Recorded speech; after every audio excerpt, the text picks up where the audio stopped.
the heart of the Dublin diocese, Catholic clergy together with its young worshippers. For the Church, a vital relationship, but a relationship which for years hid a dark secret of a trust broken, now brought to light in a report 3 years in the making. The report uncovers decades of horrific abuse suffered by hundreds of children at the hands of 46 priests here in Dublin. But it also reveals the true extent of that abuse and the fact that the Catholic hierarchy knew about it but chose to protect its own at the expense of the victims. John Charles McQuaid, Dermot Ryan, Kevin McNamara and Cardinal Desmond Connell, all former archbishops of Dublin, all knew about the allegations, all turned a blind eye. Today named and shamed, yet 3 are deceased and 1 already retired. As Archbishop of Dublin and as Dermot Martin, a person,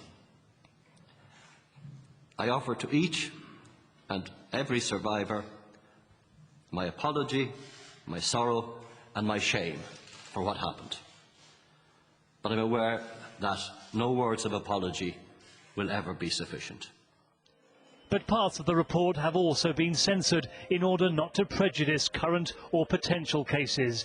In place of priests' real names, aliases, one of whom admits to abusing more than 100 children, and their crimes against the defenceless went unreported from the 1960s to the 1990s. A tragedy compounded, the report said, by the Irish police, who treated clergy as though they were above the law.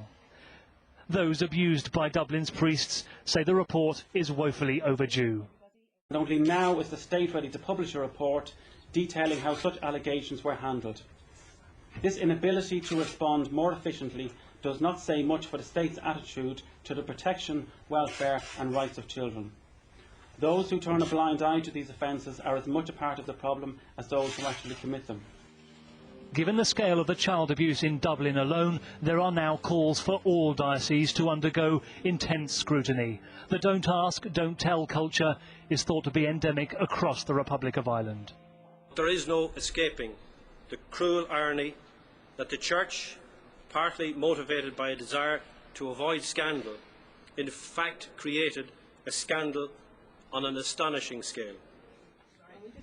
Justice, to some degree at least, for those who suffered at the hands of Dublin's clergy. But how many more priests there are still harbouring their dark secret may take many years, if at all, to come to light.